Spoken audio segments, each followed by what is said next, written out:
Hello and welcome to the fourth episode of the Marxism Today podcast. My name is Nate and I'll be guiding you through the podcast today.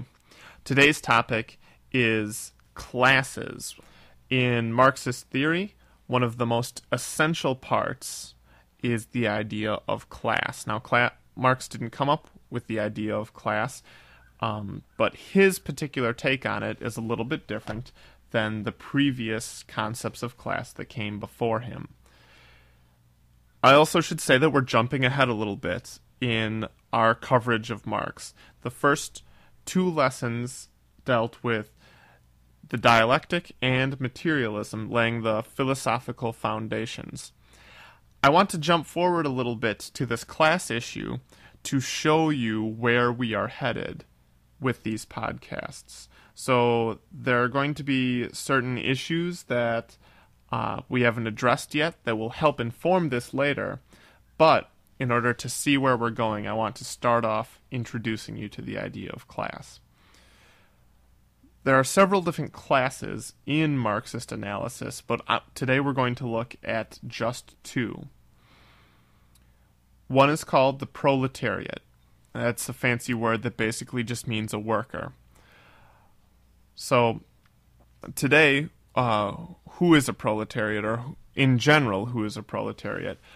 Different Marxists define the proletariat differently. A simple way to define a proletariat, and the way that we'll use in this podcast today, is someone who sells his or her labor in order to get a wage or a salary. So, if you make most of your money by doing work, by working for someone, then you are a proletariat. Turns out, most people in the world are proletariats. The vast majority of the world are people who get their money, or most of their money, by selling it to an employer, by working for someone. So let's look a little bit more closely at how this works. Since capitalism is set up as a market, people can come and they can buy and sell, and the only requirement is that the buyer and the seller both agree to do that transaction. That's the basic format for exchange in capitalism.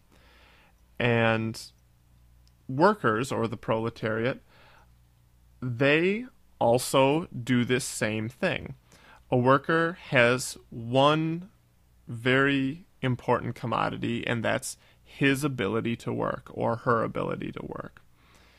And what the worker does is sell his or her labor on the market. So they start with a commodity.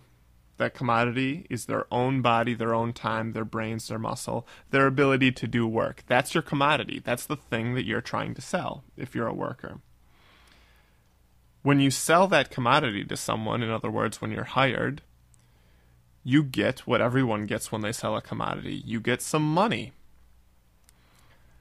And money, in and of itself, doesn't do anything. It's just digits in your bank account, or it's just pieces of paper in your wallet. But just sitting there doesn't do anything for you.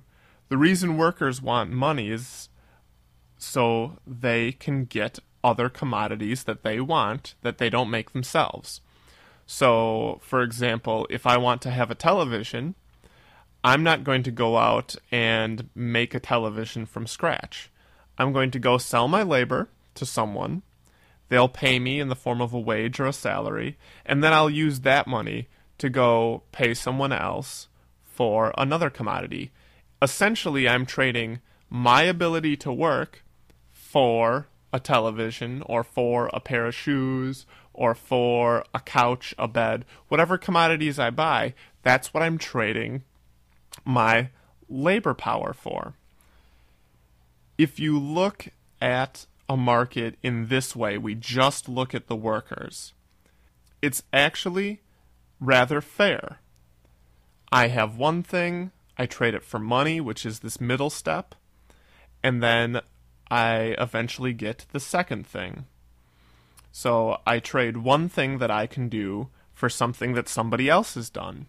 Money makes this a lot easier. because I have one commodity and I want another very specific commodity. If there wasn't money in the middle, it would be very hard to find two people that wanted to exchange the exact two commodities. The second class we're going to look at is called the capitalist class. This could also be called the bourgeoisie, or very commonly bosses or employers. Today the best word could be corporations. Since corporations do most of the employing, they would be the capitalist class, and the people that control them would be the capitalists. So if the workers or the proletariat are the people who sell labor, in order to make this work out, there needs to be somebody that buys that labor. Well, that's the capitalist class. So in order to make this formula work, in order to make it even, we have to have somebody that's buying all that labor. So the capitalist is defined as somebody that's buying labor, but that's not the only thing they buy. Usually those workers need to have some tools to work with. So you would be buying machines or other tools for those workers to work with. They need a place to work, so you're going to buy a building or perhaps rent a building. And some workers will need raw materials to work with. For example, if you're a shoe factory, you need to have leather in order to make those shoes, and amongst other things, probably rubber too. Or if you're a factory that makes basketballs, you're going to need the raw materials for basketballs. Whatever it is that you make, sometimes you need raw materials, but you generally will always need labor. You'll need some workers and probably some tools. So, what does the capitalist do with all of these things he buys? He puts them together.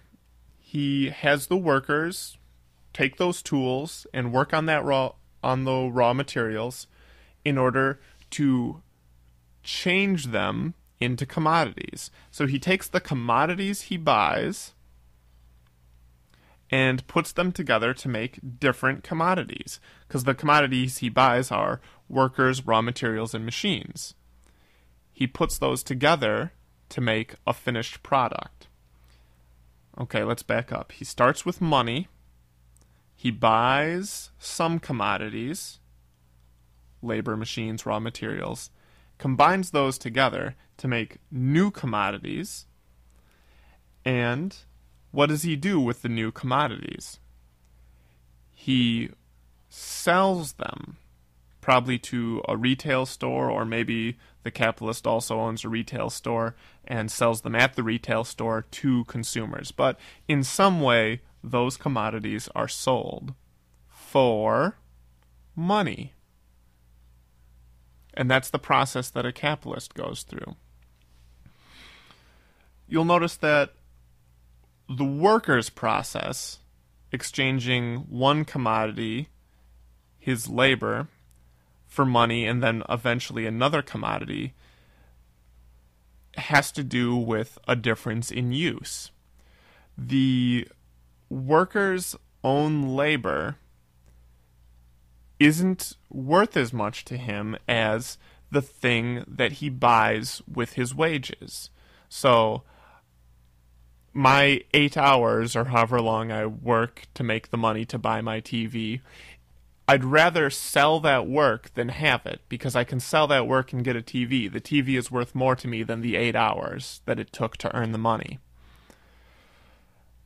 In other words, the worker is concerned about the use value of the item. I want a TV so that I can watch it and be entertained, or I want a bed so I have a nice place to sleep, or I want a pair of shoes so my feet don't hurt. Things like that. The reason the worker goes into the market is to change one thing into another thing, to change my time into a TV, or to change it into I don't know, a meal at a restaurant, whatever commodities you want to buy. You're exchanging one thing for something that is qualitatively different. It has different qualities. It's a completely different thing. Let's go back to the capitalist. It's a very different situation. The capitalist starts with money, changes it into commodities, then makes those commodities into different commodities, and then sells them for money again. The capitalist goes through all this work just to change money back into money. This, as you look at it, might seem kind of crazy. In fact, it is crazy except for one thing. The capitalist wouldn't do this unless, at the end of the process, he had more money. Because it's a lot of trouble to go through finding all these workers, making them work, putting this all together, then finding someone to buy all of them. It's a lot of work, so the capitalist wouldn't do it unless there was some money to be made at the end of it. Now look, the beginning and the end of the capitalist formula is money. There's nothing qualitatively different. The difference is in quantity, in the amount of it. So the capitalist wants more of the same thing, where the worker wants the same amount, but of a completely different thing. The worker is making an even trade, saying, I will trade my commodity, which happens to be my labor time, for a different commodity that I want more.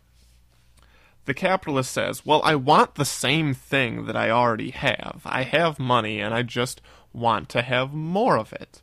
So the capitalist is someone that buys labor along with machines and raw materials, organizes that labor in some way, makes those workers work with the material or with the tools and machines on certain materials, makes a new commodity and sells that new commodity. And that is one basic difference in the Marxist analysis of class. Later on, we'll be getting into some of the interesting observations here, like how exactly is it that the capitalist is able to sell for more than what he spent? But that's our very simplified version of class in Marxism. Workers trading a commodity for money to end up with another commodity, and capitalists starting with money, buying commodities, and ending up with more money. So that's the basics of class in Marxist analysis. Tune in next time. I'll see you then. Life is a breeze. If you can't afford its membership fees, I said life is a breeze. If you can't afford its